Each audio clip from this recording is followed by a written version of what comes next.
name is Renee Richard. I'm the founder and executive director of Cinnamongirl Incorporated.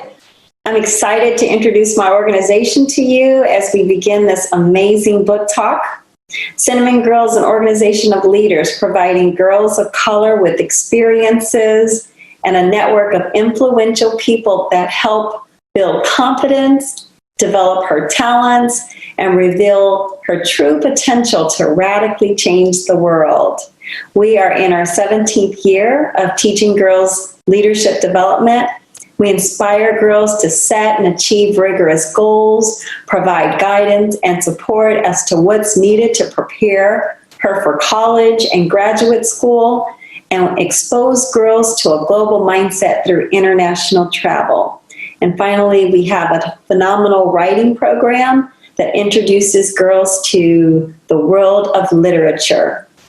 Our Cinnamon Girls are surrounded with other ambitious youth, hands-on mentors, high-performing female leaders that encourage her to step out of her comfort zone, knowing she has the tools to take charge of her life and become a successful leader. We are together inspiring girls destined for greatness. So for more information, visit cinnamongirl.org. And with that, I introduce to you one of our fierce leaders. Welcome everyone to the Unbound Barrier Book Festival Virtual Conversations. I'm Jasmine Edwards. I'm a graduated senior from Bentley School in Lafayette. In the fall, I'll be attending Spelman College in Atlanta. I'll be your moderator for this great discussion about these two amazing books. This speaking session is called This Thing Called Love, and I'd like to both have the authors Abigail and Misa introduce themselves and tell us a little about their books. Misa, do you want to go first? Okay, sure. Let's see. I guess so this is the book that Jasmine just held up, but it's called This Time Will Be Different.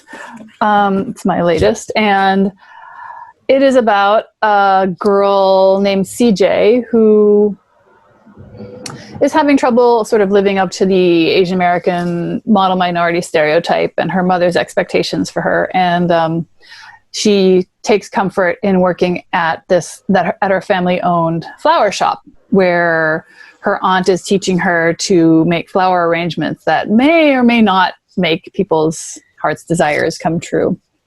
And her mother finds this to be a waste of time.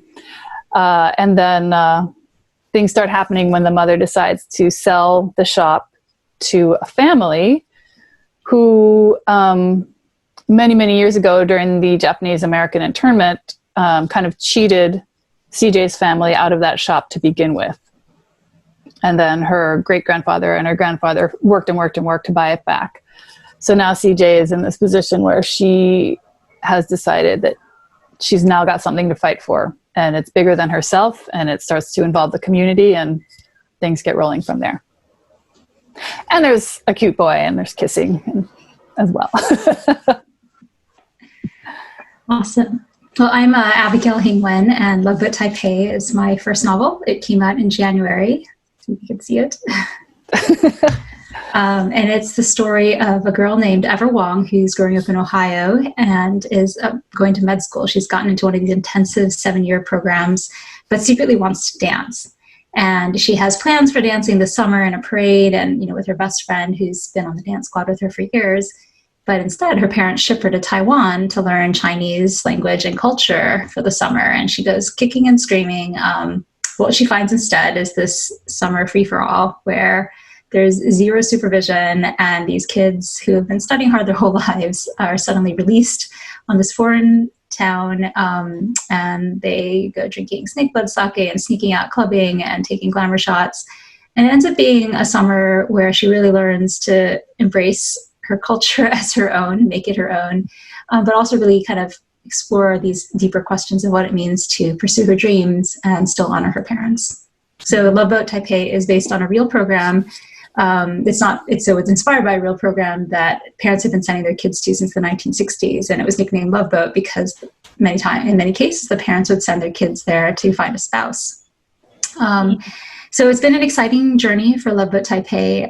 It hit the New York Times list when it debuted, and then it was picked up for film by the producers of To All the Boys I've Loved Before. And I'm just really thrilled to be working with them on the film adaptation. Well, thank you both for that wonderful explanation of your books. My first question is for Abigail. So I read in your bio that you also attended the Loveboat program in Taipei. I wonder what your experience was like, and was anything like Ever Wong's experience in the program? Yeah, so I love this question. I get it a lot. Everyone's like, is Ever you? Like, Ever's her own character. I did attend. I was a presidential scholar in high school, and so the Taiwanese government would go through the list of all the major high school awards, and everyone with a Chinese last name would get this trip for free. So I had no idea that it had this reputation. I didn't know it was nicknamed Loveboat, similar to Ever, and I showed up, and I was just kind of like completely shocked, right? But I would say, like, all her internal journey of trying to figure out the pursuit of her dreams, but still navigating her family dynamics. And then also her sensibilities of, growing up in Ohio, she's trying to run away from her Chinese culture and heritage. But in Taiwan, she finally, for the first time, meets Asian Americans who think that it's cool to have that part of themselves. And so that's all a really important growth area for her. And that was my growth area as well. But I would say the external stories, like all the sneaking out clubbing and the dancing and the snake blood sake. So some of that, I think, are just quintessential Loveboat experiences. Like, everybody sneaks out clubbing. Not everyone, but many people sneak out clubbing. Many people would take glamour shots. It was a thing. My husband, who attended the program a few summers before me, snuck out over the blue pipe and with his friends, and I didn't even know it existed, but my friends and I snuck out the front door. And then the tour around the island, that was something that I did and loved.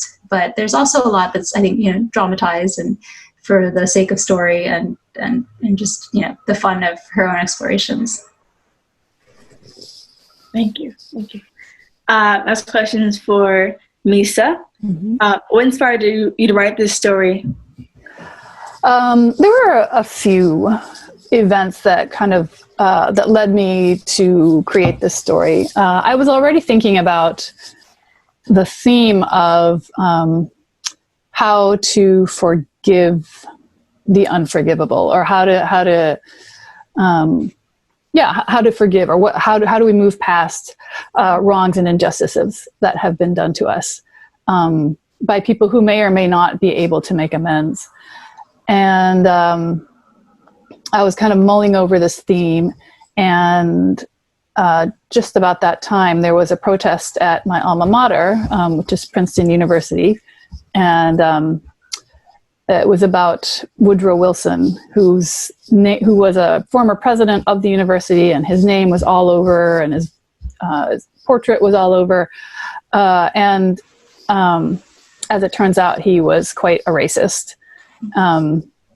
In a lot of different ways. His administration sort of reinstated segregation after it had already been sort of not out loud, but it wasn't a policy anymore. And the Wilson administration reinstated it. He supported the KKK. And anyway, so there was this protest movement, but and that led to debates about what you can do about something that happened like so long ago, mm-hmm. and about this, and when the racist is a person who also did good things, and so that was in my mind. And what do you do when things are named after that person? Do you change the name? And just a month after that, my uncle passed away, and I went to his funeral, and I should have known this, but he never talked about it. But he was interned in the 40s in Canada, and he was named after the prime minister who ordered the internment, and that irony really struck me. And I was still thinking about naming things after Woodrow Wilson, and now this guy, my uncle, who never talked about it, I find out is named after the man who basically imprisoned him for several years. Mm-hmm. And so that's how that was the germ of the story. That was the seed of the story, where CJ has to decide whether or not her own flower shop is worth saving, and then she finds out that her school was named after the family that stole the flower shop and stole the land, lots of land from other Japanese Americans, and there we go.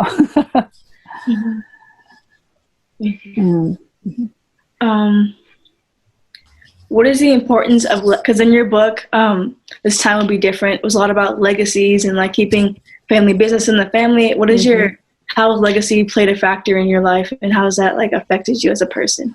Oh, wow. That's a great question. My parents, so I can't, we don't have a long legacy here in the United States. My parents moved here in the 60s. But this sense of being tied historically to a name or a place or a profession, that's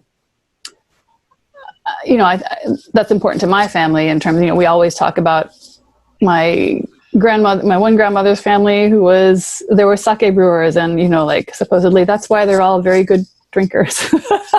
and another side of my family I have a great grandfather who stowed away on a boat and on a ship to America, and then he went back, and so there's this history of traveling far in my family, so that's important to us too. And so in terms of my personal legacy, I don't know where I'm going with this, but I guess family legacy, right? Is really important, and family grudges and that kind of thing. And I was thinking about my uncle and his legacy that he never really passed on to the rest of us. He kind of kept that to himself. And as a country, we have all this, we're currently now grappling with the legacy of racism and slavery and the outcomes of all the things that have happened because of those legacies. And I think I wrote this book partly to explore that, to kind of interrogate what's good about our legacies, what can we keep, and what do we need to redo and rewrite. Okay. Thank you. I read in your bios that both of you were raised by immigrants. So I wonder how that kind of changed your outlook on certain things. How's that kind of affected you, and how's that you kept that? Sorry, how that affected you today? How's that kind of been a key player in your life today, as if you have grown up? Sorry. Yeah, no, it's a great question. I think it's shaped all of who I am. Part of it is knowing that there was another perspective on the world. So I would visit my parents' families, and my mom's side usually in the Philippines, and I would hear my aunts and uncles talking about politics and current events, and they would always have a very different view than what I was studying in the United States. They had a lot of conspiracy theories, and I think that was valuable to hear, just the two different sides of different matters. And then, of course, I think being an immigrant at the time that I did, there were hard things, and I actually have talked about them this week in light of the current events. But my family would often be stopped at the borders, and our citizenship questioned. So there was one time actually, we were detained overnight at the Canadian-U.S. border, and that was very frightening and scary. I still remember staring at the gun on the law enforcement, the immigration border patrols, holster, and so those experiences, I think they kind of leave a mark on you. When you go through them as a young person, you always wonder, am I welcome in this country or not? Why, do people, and those are hard questions to grapple with as a young person. And I think over time, as I grew older, I was healed in a lot of ways through a lot of different people in my life, and actually studying immigrant history was really healing, because I understood that I was part of this larger experience, and it wasn't just me and my family. But I think all of this is we're in a different time now, fortunately, where people are talking more about these things, and I'm grateful to be a part of that conversation. Yeah. I same with Abigail. It's being in it. So I myself was born here. My parents were immigrants, and it definitely shapes your life, right? In the same way, I had a different perspective on life in the United States. I was always hearing from my mother, well, this is the way we would have done it in Japan, like whether it was my education or manners, she's always telling me, we're Japanese, so I'm going to be stricter than your white friend's parents. And you better expect me to like push you harder, and I'm going to expect you to work harder. And, and that was kind of it. Like if, I think all of us here are familiar with that. If you want to be equal with everybody else, you better work harder. And that really shaped sort of who I was and how I approached life. And I grew up in a mostly white neighborhood and went to a mostly white school, and that pretty much cemented my sense of being an outsider. And I think, I grew up with a lot of privilege too. So I didn't really realize that for quite a long time. And as I get older, I try to use that privilege to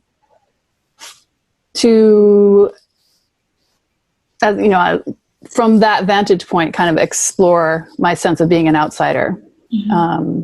And I think feeling like an outsider, I think, drives a lot of writers to write, because so many books are about feeling like you don't fit in and figuring out where you do or how you do or whether you want to fit in. So, what were some of the expectations your parents had for you growing up? How has that affected your path today? Well, definitely that hardworking thing. It's kind of a stereotype, but it's also a truth with a lot of Asian families, a lot of Asian immigrant families that I know. And I actually was even in a newspaper article my senior year in Chicago, like a Chicago newspaper article about Asian Americans, the model minority, and I was chosen to be like featured in that article as a good model student who's also a great athlete, so I bought into that quite a lot as a young person, and it's been quite a journey to sort of learn the flaws, to learn that that's a myth. Mm-hmm. Mm-hmm. Yeah, so for my family, I think they were a bit unusual. Like I had a multicultural family from the beginning. My father is from Indonesia and my mother's from the Philippines, and my grandparents are from China. So even within my own family, we had, my parents had come from different backgrounds, different countries with different races and different religions. And so I think I always had that sense of multiculturalism that I really appreciated. The expectations for me were also, I think, unusual for Asian American parents at that time. They actually wanted me to go into politics and government, and a lot of that was wanting to have a voice. So, and my parents themselves were activists in our hometown. I've spoken about this a bit on my tour, but for example, they would go in to speak with the high school administrators, not about my brother and sister and me, but about another immigrant kid in the community whose parents didn't speak English very well and needed help translating across cultures. Mm-hmm. And so for me, I think that they were proud that I was able to speak English fluently, obviously, because it's the only language I spoke then. I had been born into it. And they wanted me to help articulate some of these things and the needs from the community. And it wasn't just them, it was kind of their whole community of friends. And that was something I had to let go of. Like I was working in Washington, D.C. and feeling like, wow, there's just a lot of really young people with a lot of responsibility and no life experience. And that was, for me, the moment when I was like, I can't live up to this expectation that I'll go into politics. So it's actually very strange for me in some ways with my, since then I went into law and I worked in venture capital and Wall Street. And artificial intelligence. And then I wrote this novel, and suddenly I find myself like, here I am. I'm actually talking about these very same things that they had actually wanted me to talk about. Wow. So in some ways I had, the universe had its own path for me. Mm-hmm. I had to come to it myself. Mm-hmm. It's fun. Yeah, that's so cool. I love that because I had the experience of family. My parents were like, I would come home crying because kids had been teasing me at school for being Asian and Japanese, and my mom was like, nothing you can do. Like, just that's the way life is. You got to live with it. You got to put up with it. So that's something I had to fight to overcome. That's awesome that your parents were like, go fight. That's cool. Actually, I think it'd be nice to also be told that you just live with it. Because, I think sometimes it's hard, right? It's hard to hold these things in tension because we want to be happy and at peace, but then there's all this pain in the world and you experience it. I think there's no right answer for how to manage that. I think I'm grateful to have each other to work through these things. Mm-hmm. Thank you for those answers. Very deep answers. I really appreciate that. On a lighter note, so Abigail was talking about how you went from law to venture capital to Wall Street.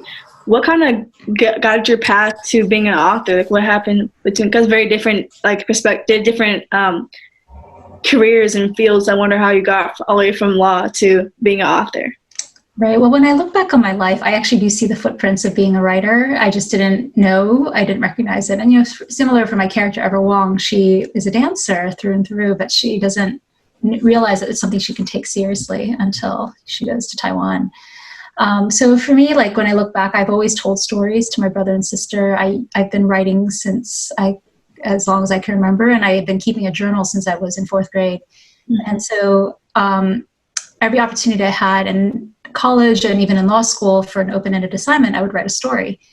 And for me, there were two kind of big decision points. I knew I wanted to go to law school, and I loved law school because it was about stories, right? Case law is all stories of things that have gone wrong, and there's not a clear decision about who's right or wrong. And so that's, then the courts come in and they have to decide. And that actually worked really well for me. I was able to really grasp onto that. But then the practice of law itself was less exciting.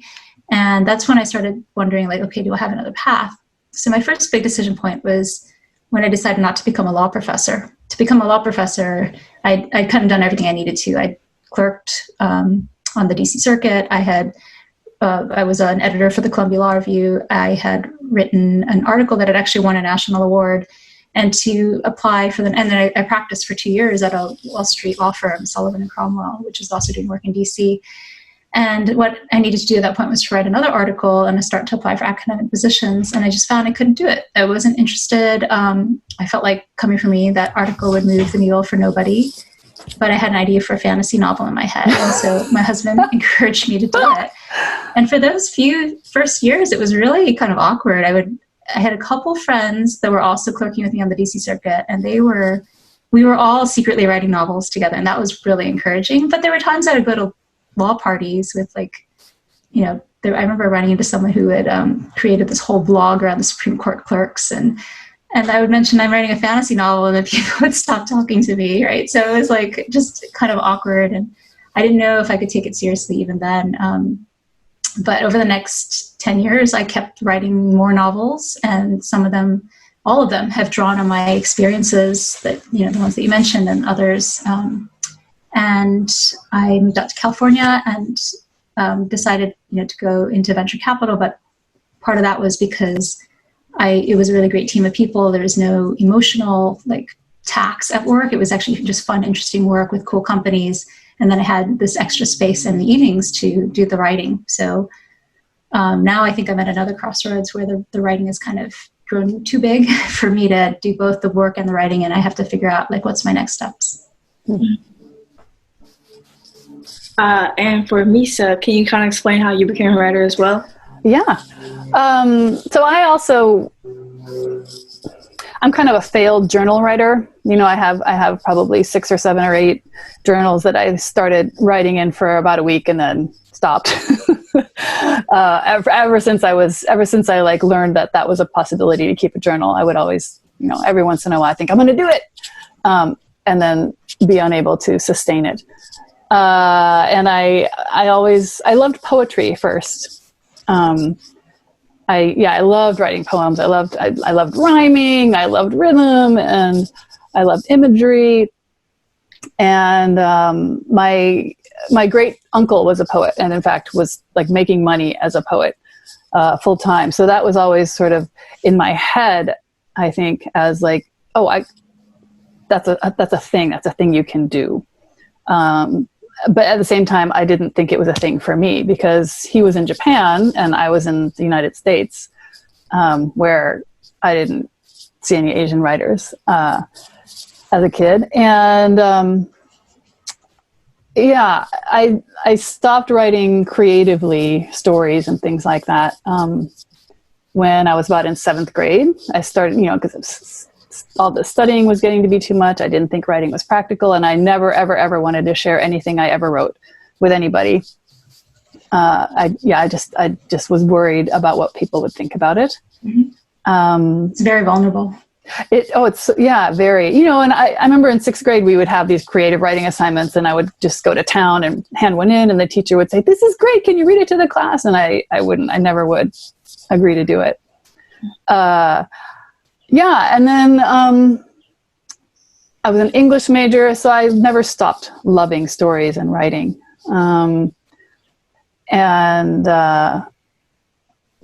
It was when I stopped. Oh, right. So then I was a teacher. I taught writing. I taught books.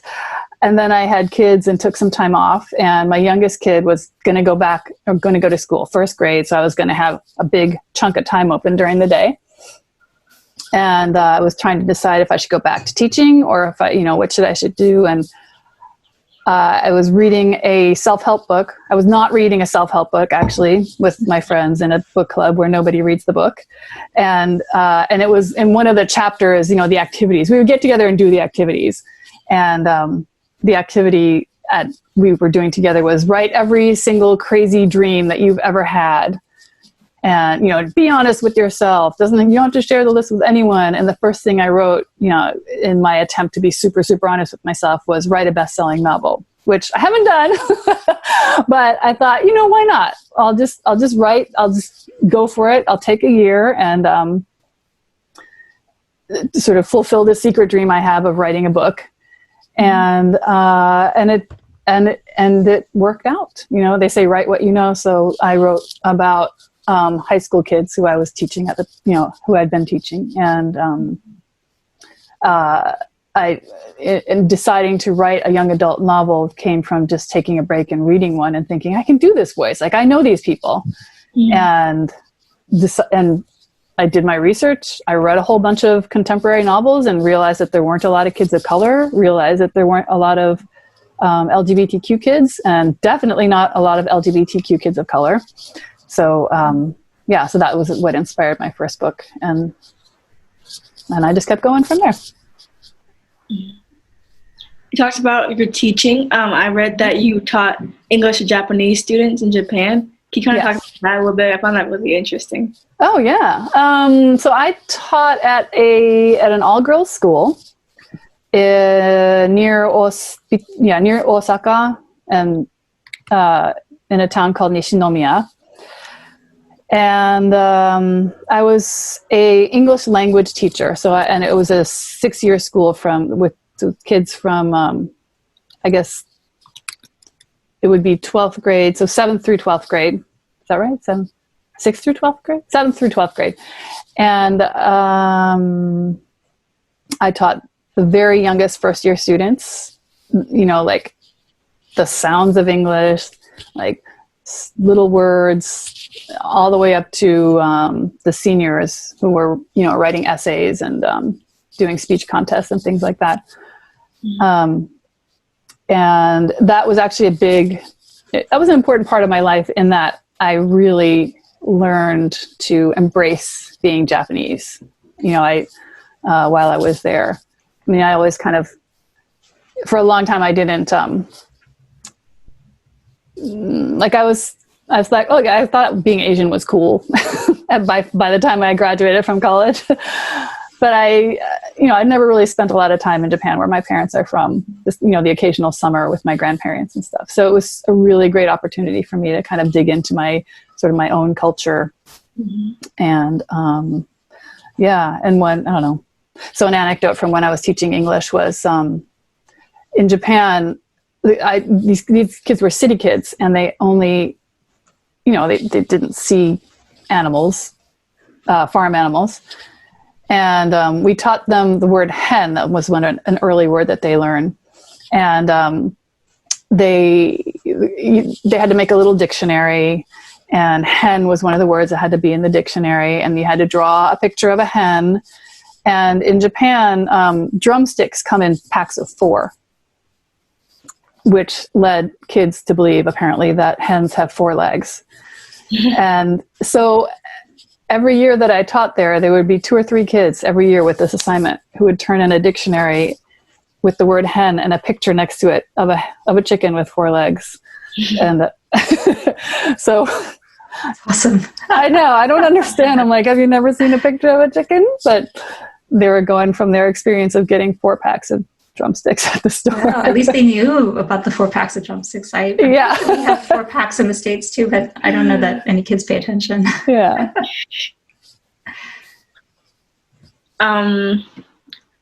When you guys are writing your books, what places or environments do you feel kind of help your creative juices flow? I did a lot of writing in Starbucks and coffee shops before coronavirus.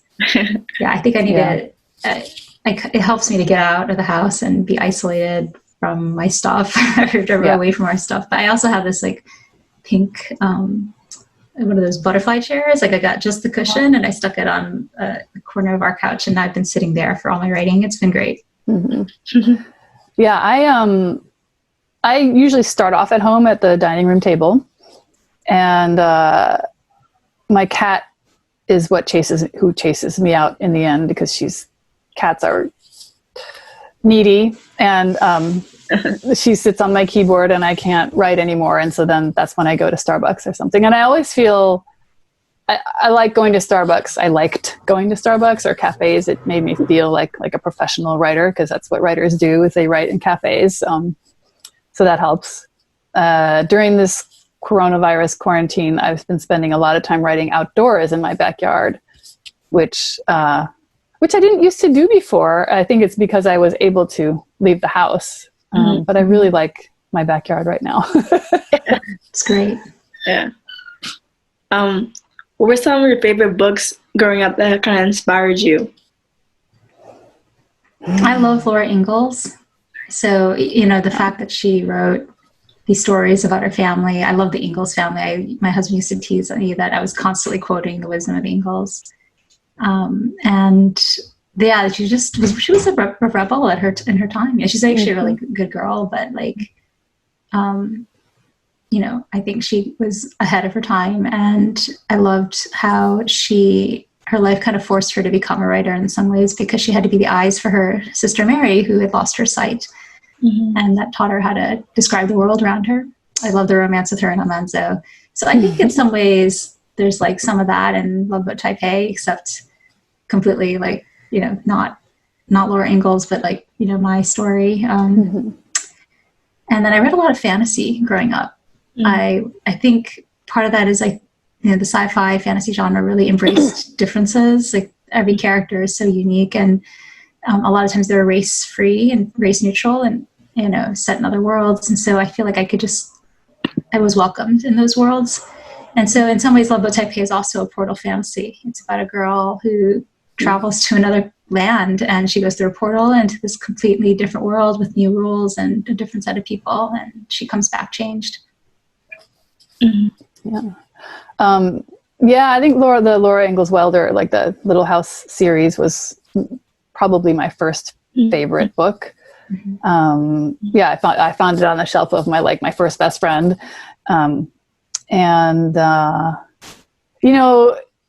She's problematic, right?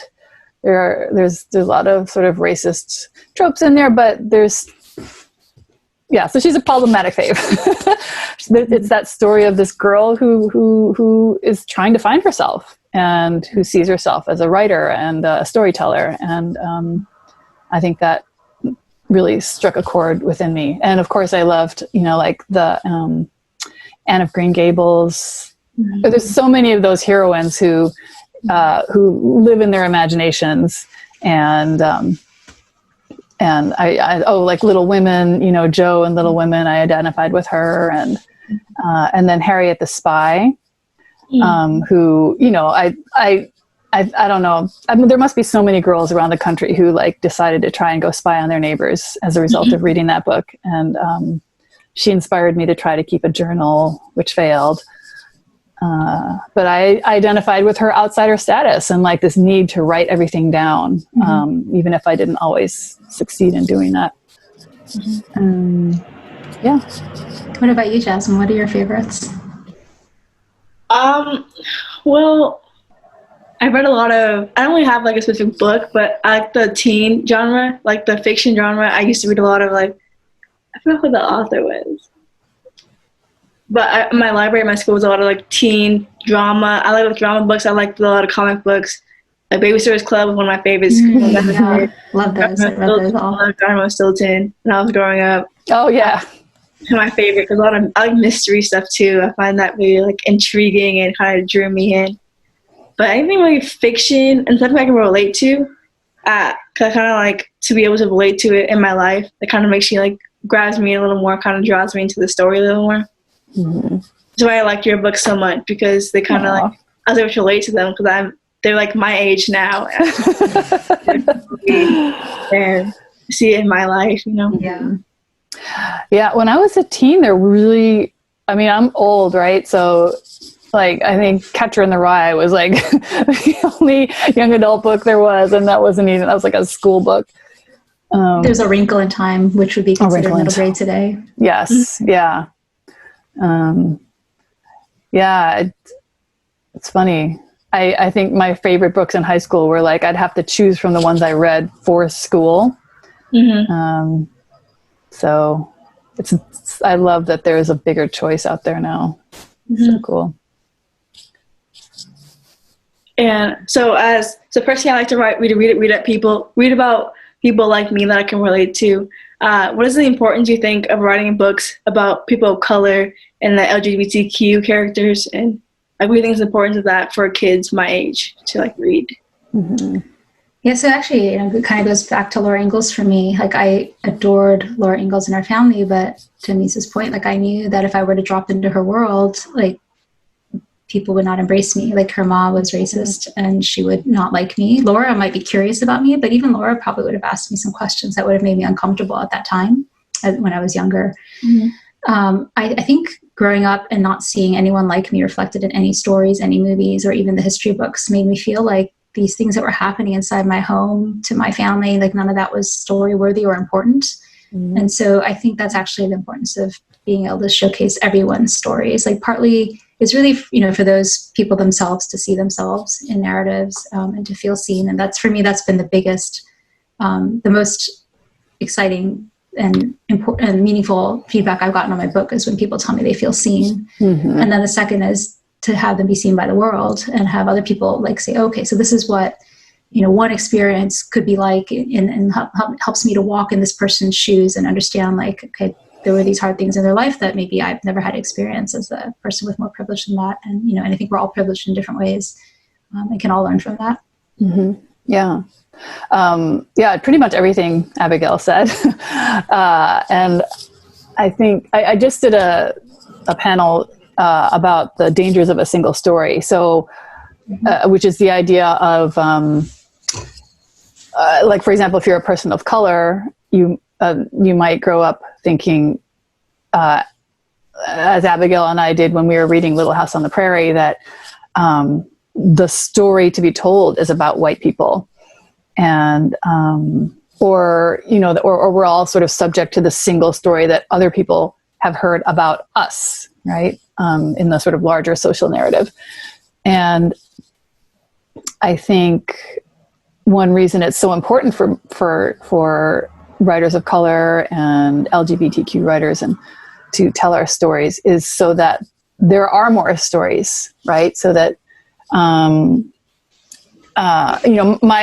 books are one story, that my books don't represent all Japanese Americans. And I think I do get emails from people saying, same thing. I really felt seen for the first time I saw myself in a book. And I hope that I can keep giving that feeling to people, but I also hope that that our books will inspire other people to write their stories and just sort of keep adding, so that we just have lots and lots of stories, so that like the Japanese American kid who doesn't see themselves in my book will be able to find a book where they do see themselves.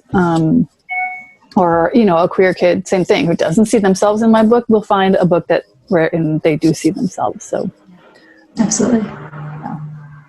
Thank you for that. Do you think that someone has to be an avid reader to be a good writer? Great question. It is actually the best recommendation. If you want to be a writer, you should also be a reader. Like, you need to read widely in the genre that you're trying to write in. But it doesn't mean you can't be a storyteller.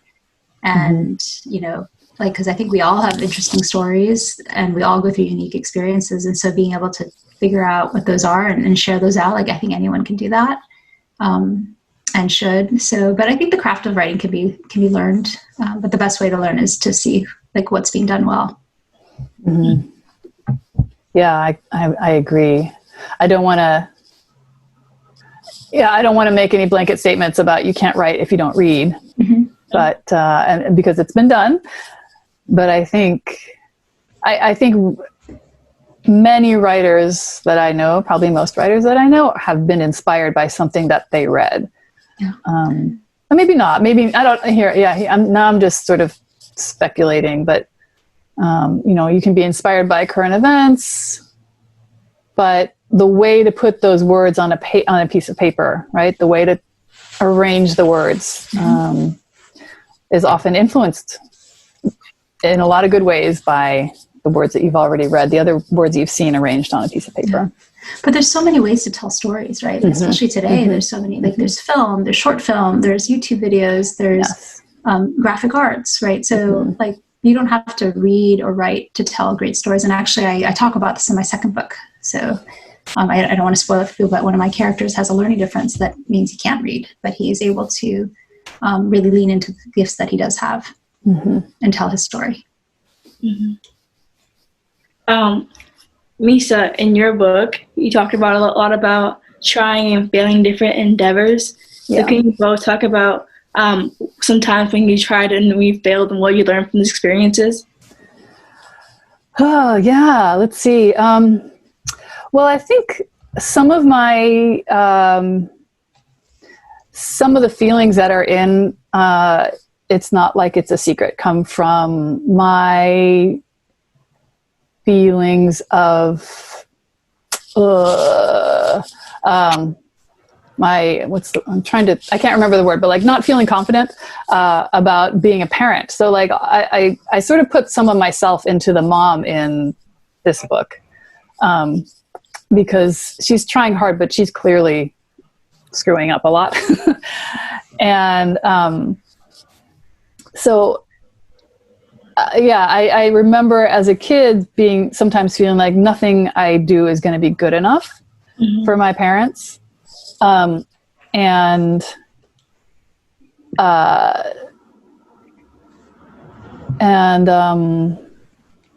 then feeling as a parent, nothing I do is going to be good enough for my kids, the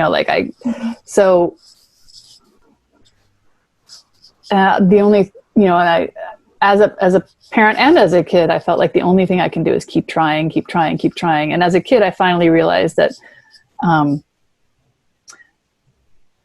I can't always please my parents, I have to learn to please myself at some point. And as a parent, it's that same thing. Like how many times have I snapped at my kid or said the wrong thing and regretted it. But all you can do is go back and, own your mistakes and try to do better. Mm. Yeah, I don't know. I'm trying to think of like, I really don't fail in my life. Other, yeah.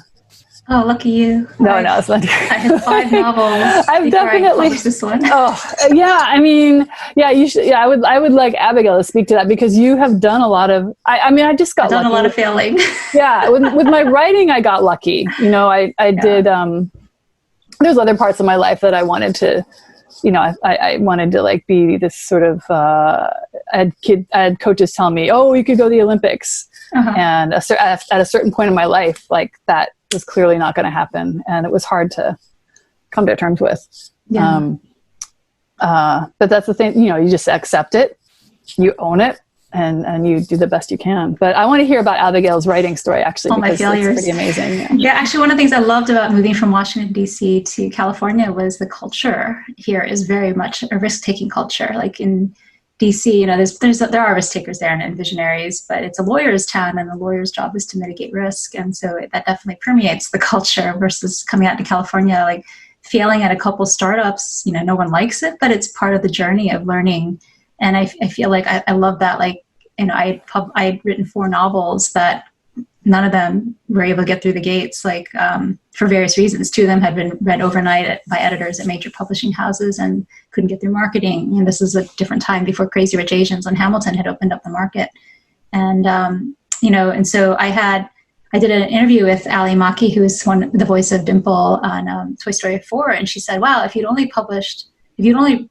you'd stopped after those first 4 novels, and we would not have Loveboat Taipei. And I was like, yeah, I guess that's true, right? So definitely, I think, I do think of failure as part of the process. And so it's never easy when you put so much of your heart and soul into a project and not to see go forward. But the cool thing now is I literally just sent a bunch of my old novels that I've now, you know, revised based on what I know now as a you know, stronger writer to my agent, and we're going to look at them together and see like what makes sense to bring out. So you just, maybe it's not fail so much as just wait and grow. Yeah, I mean, you just keep trying. I think.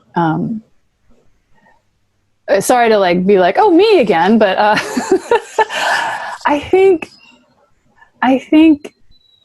I don't know. I mean, there are things that I'm not good at. I always feel like there were things I struggled at, like at teaching. I really struggled the first couple of years. But I did not. I don't know. I don't like to admit defeat. So in that sense, I felt like I wasn't failing. I just wasn't. I just needed, you know. If I just can work harder, if I can try this again this new way. You know, I don't know. Yeah, it's like, if it's something you believe in, if it's something you really want, you'll find a way. You'll find a way to make it work for you. Yeah. Well, my last question is, running out of time. What advice do you have for aspiring writers that wish to share their voices and their stories with the world? We talked about this a little bit already, but I think reading in the genre that especially in the genre that you want to publish in or that you want to write in, is really helpful. And we, you know, again, keep trying, you know, like the first attempts are usually not going to be, well, they won't be your best. You know, I have to tell this to my kids all the time. You can't, it's highly unlikely that you will be perfect the first time around. You know, that first draft, everybody's first draft is bad. And you have to accept that and embrace it and teach yourself to keep going through it. Yeah, I agree with all that advice. And I think, you know, what surprised me about Loveboat Taipei, I'd never seen anything. I didn't know it could be a story. Like, I didn't know an Asian American girl could be a main character. And I didn't know, like, some of these stories that I told in it could be told. And so I think what I learned from that is, like, yeah, everyone has a unique story. And, like, that's what that's what the world needs. The world needs to hear the stories that haven't been told yet. So if you find yourself writing something that doesn't look like a book, doesn't look like anything you've read before, that's actually probably what you should be doing, drawing from your own life and things that only you can write. Mm-hmm. Yeah, it's tell the story that only you can tell. I think that's the big one. Yeah. Mm-hmm. Well, we're out of time. Thank you both so much for taking the time to sit down with me and talk to me today about your amazing books. I just want to also thank Unbound for hosting this book talk. And before we go, is there anything else you two want to add? Well, if you want to find me, I'm on social media at Abigail Hing Wen. That's on Twitter, Instagram, Facebook. I'm on LinkedIn as well. And I also have a website, abigailhingwen.com, where you can sign up for my newsletter and get updates on everything about the book and events and the film as well. Mm-hmm. Okay, yeah, I'm on Twitter also at miscellaneous.com. It's probably actually easier just to search for me everywhere by my regular name, because miscellaneous is a pain to spell. And and just thank you so much, Jasmine, for interviewing us. There's great questions, and wonderful. It was really, really fun to talk to you. Yeah, thank you again for hosting us. Thank you. It's my pleasure.